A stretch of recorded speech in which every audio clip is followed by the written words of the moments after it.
If you've done a cut and sew neckline on a chunky fabric knitted on a chunky machine, then you'll find this very difficult to do on the linking machine because there's too many, the layers are too thick to fit on the point needles.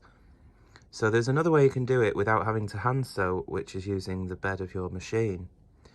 You can see here that I've cut out the shape using the overlocker, and I've overlocked the edge to keep it secure. There's a bit of back neck shaping there as well. So once you've done that, you've joined one shoulder seam, we're ready to start attaching the neckband. So first of all, you'll want to knit your neckband ribbing. You can do whatever band you want. I'm just doing a knit one, purl one band here. You can see I cast on with waste yarn, knitted a row of ravel cord and then one row of sewing thread. The sewing thread makes it easier to see the stitches along the bottom, especially with the 1x1 rib here. You can see it makes it much easier to see where the stitches are. It's a lot looser than it would be against the stitches, and the sewing thread also helps you to remove the ravel cord more easily, to remove this bottom waste yarn later. So this is an Aran weight yarn. I've knitted 10 rows at tension 2, 1 row at tension 8 for the fold row, and another 8 rows at tension 2, and then I've transferred all the stitches to the main bed and knitted 2 rows at main tension, in my case is tension 6, and then finished off with some rows of waste yarn. Now bring the number of needles forward that you knitted your neckband ribbing on. In my case it's 90 stitches.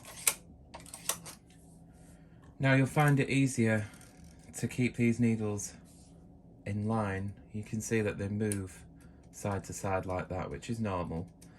But you'll find it easier if you have the garter bar set with the needle stoppers. If you put the needle stoppers on, it just keeps those needles rigid to stop them from moving side to side, which will help you put the neckband onto the needles of the machine, because we'll be attaching the neckband in the same way as if we were using a linking machine. Now I've got the stopper on, you can see that the needles are much more rigid. Now when I knitted my band, I made sure to not cut the yarn I knitted the band with. It's still attached at this side here. And then what we want to do is close all the latches of the needles. This will make it easier when you're hanging the edge of your band to stop it all catching on the needle hooks. So just close all the needles with your transfer tool all the way across. Now we want to get the wrong side of the band. You can see the stocking stitch part there at the top.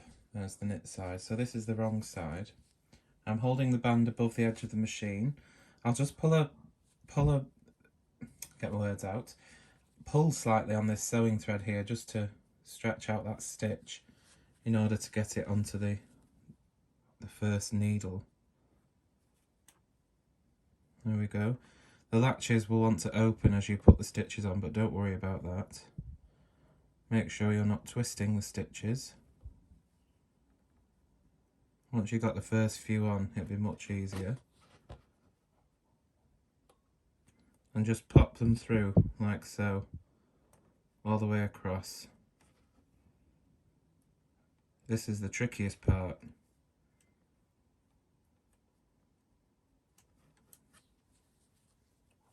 You see if your latches were open across the row, you'll find that the work wants to keep catching on the needle hook, so it's easier to have the latches closed.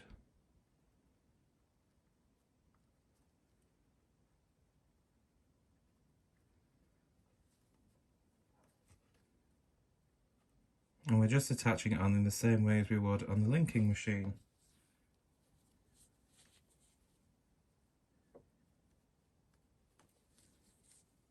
Stretching out the knitting will make it much easier to pop it onto those needle hooks. Once you've got all the stitches on, just go across the row and check that you haven't missed any and that your sewing thread isn't catching on any of the needles. So you'll be able to move it up and down slightly. Also check that none of the stitches are twisted. And once you're happy that you have caught them all, Then you can push all this back against the bed of the machine, or against the stopper if you're using one. Next is to hang the neckline edge onto the needles of the machine with the right side facing. But of course, if you have any tail ends left from where you finish the overlocking on the cut and sew neckline edge, make sure you thread them through a needle or a bodkin or something and just weave them back through that overlocked edge. Which this one is being a bit more difficult. There we go. Don't have to do it far, just enough to finish them off. I wouldn't cut them off directly at the edges because you don't want them to unravel and in turn unravel your work. Now, just like when you hook up any other neckline on the machine or attaching things onto a certain number of needles, you want to do it evenly, so you want to pick up maybe 1 or 2 stitches at the edge on both sides, and we want to go about 1/4 of an inch away from the bottom of the overlocked edge, because you don't want it right on the edge of the neckline, and hang that on the first 2 needles on one side. This should fit just right if you've already estimated the number of needles to knit your band on. I'm going to do the same thing at this side onto those end 2 needles. Bit difficult trying to get that on there with my camera in front of me. Oops, there we go. And then get the centre point and then just keep halving it from there, making sure that you're getting about 1/4 of an inch beneath the beneath where you overlocked, just evenly hanging the fabric as you go.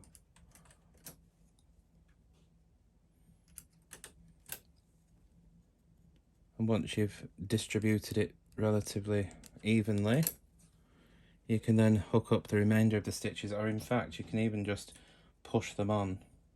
So if I lift this here, you can see that I can just push that onto the needles. I don't even have to pick up the stitches. Just be careful because the needles are sharp.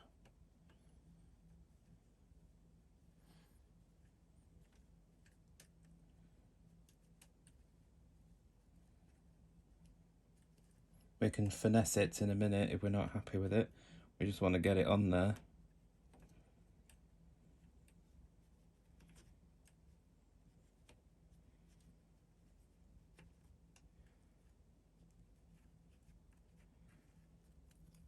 Use your tool to help you pick up the edge if it gets stuck.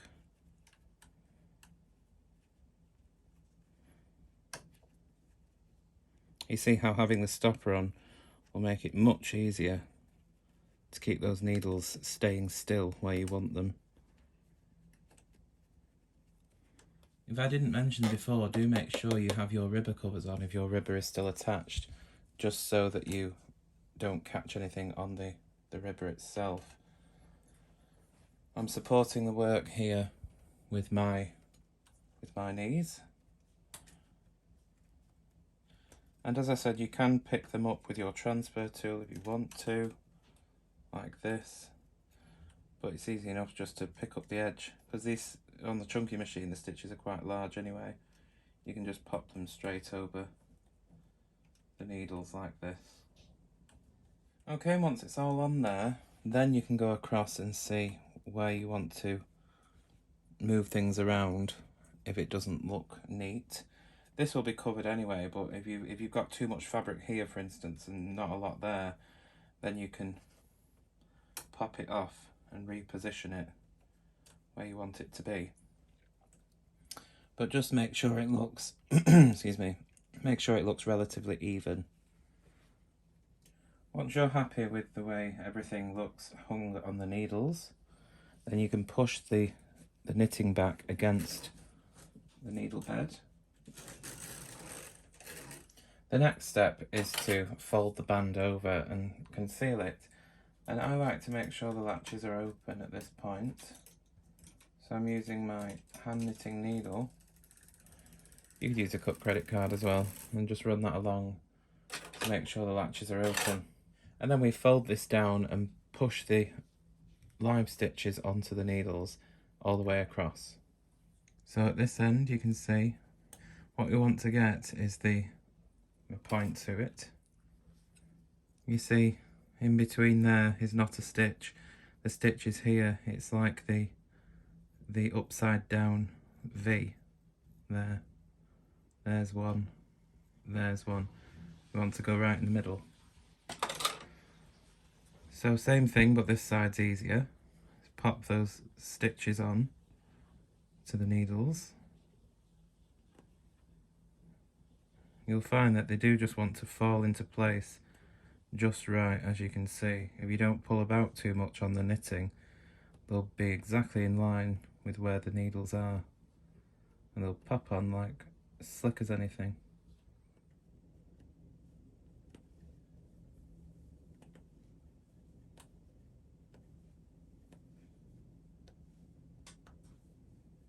Once you've attached all the stitches, just make sure, go along, pull down on the waste yarn to make sure you haven't missed any. It'll be very obvious if you've missed a stitch. Once you're happy that they're all on, push the work back against the needle bed, or the stopper in my case, and that is the neckline ready to be linked together. So remove your needle stoppers if you're using them. Then just make sure everything's back against the bed once those stoppers are out. Now remember I said we left this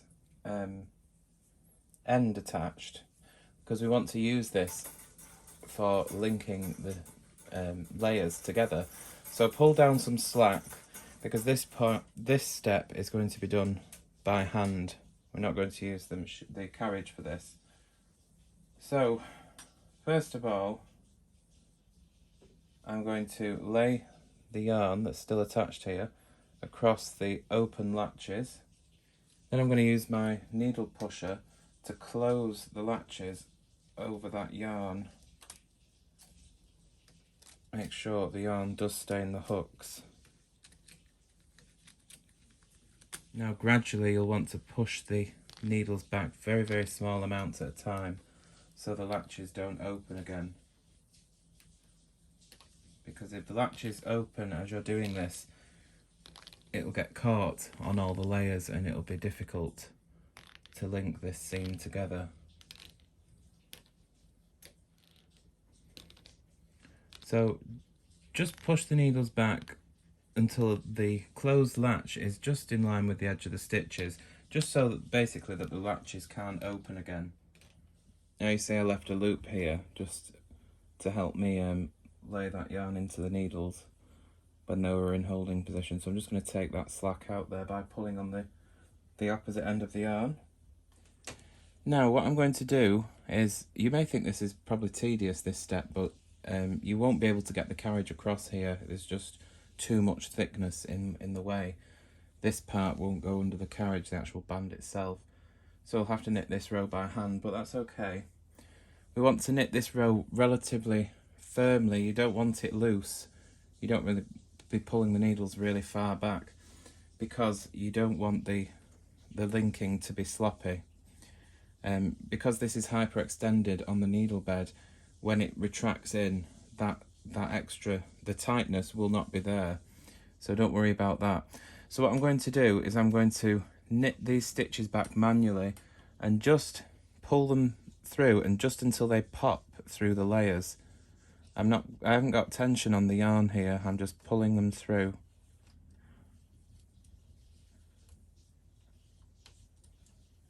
Literally until the stitches pop through the layers of fabric is as far as I'm pulling those needle butts back. So it's relatively firm. And you can see here, there's the linking taking place. Once you've knitted that row manually, then you'll just want to take your needle pusher and pull back on the needle butts collectively, just to make sure all those stitches have formed fully. and then tip the band forward like this. Again, just checking that everything has popped through properly. You can pull down on it a little bit.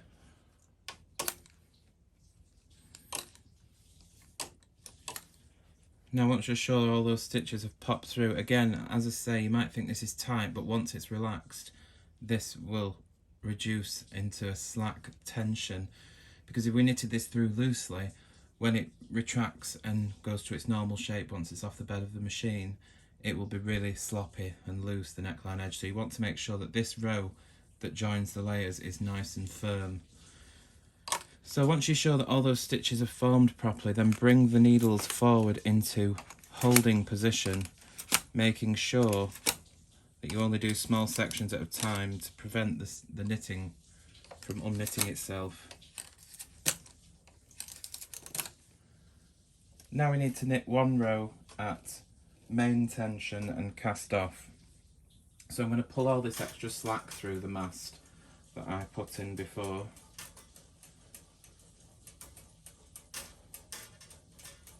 There we go. Now you'll have to use your ribber arm for this row because your regular sinker plate, there's too much thickness here and you don't want to damage anything, so make sure you're using the ribber arm. Carriage is set to no hold and we're on the main tension. Make sure that slack is pulled back through the mast and knit one row.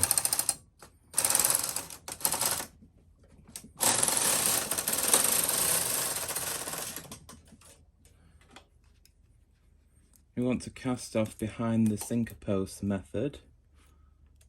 You can either do this with a transfer tool like I'm doing, or the latch tool method, but making sure to do it behind the sinker posts or gate pegs so that the edge isn't pulled tight. You could also, because I'm on the left here, you could do a back stitch cast off as well if you wanted. I'm finding this a bit difficult because the camera is right in front of where I need to be. But I'm just doing a latch tool cast off behind the gate pegs.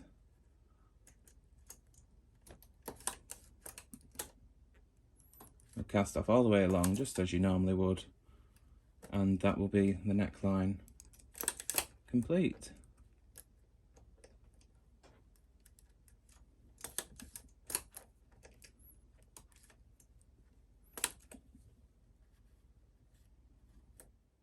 And there we have the neckline off the machine, and you can see just how stretched out it is at the moment. And this is why I was saying you need to make sure that this linked row that joined the layers together was very tight, because when this contracts, the tightness will reduce and it'll be a more normal tension. If you already knitted that loose, that row that joined the layers together, then the join will be very sloppy. So now what you want to do is to remove the waste yarn on the back, which if you've used the ravel cord and sewing thread, you pull the ravel cord out, and because the sewing thread's there, it pulls out very, very easily.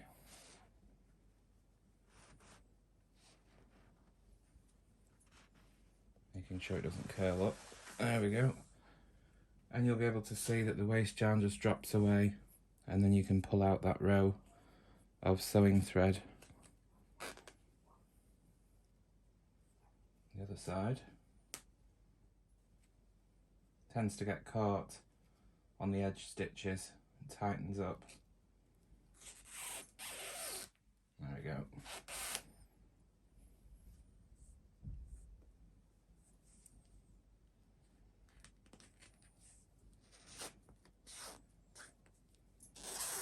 It tends to break, does sewing thread, so you might have to do this in several sections.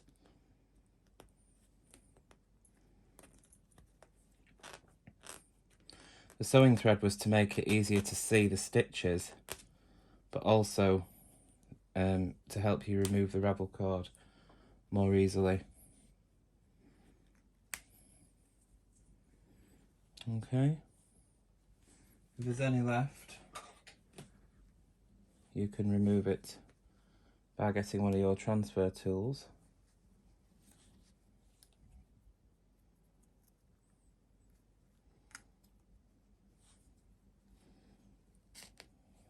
There's that one.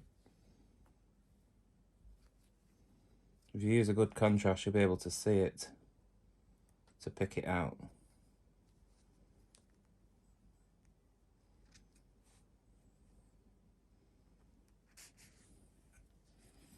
Is that it? I think we've got it all.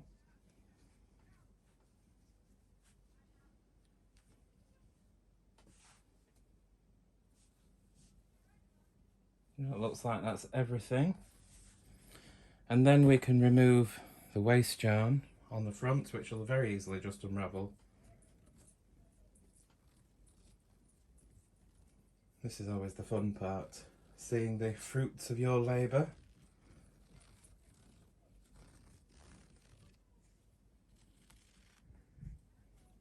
There we go.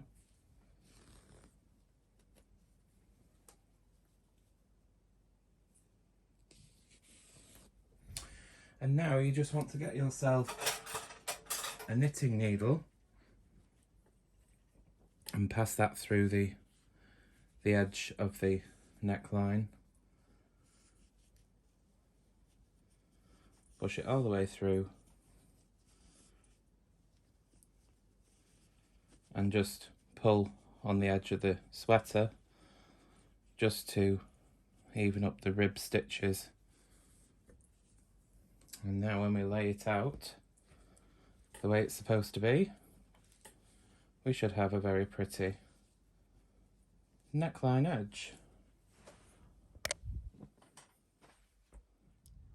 Okay then, and there you can see is our lovely sandwich band, very professional looking, with that back stitch appearance around the edge of the neckline where it joins the sweater. And you can see it looks just as neat on the back side with our cast off there. You see this has a bit of back neck shaping as well. So all that needs to be done now is to join the other shoulder seam, join the neckband seam, which of course that overlocked edge there will be hidden inside the band when that's joined. And that's it.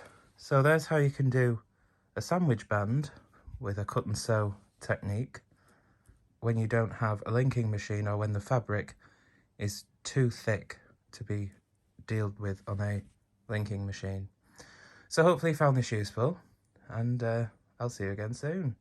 Take care.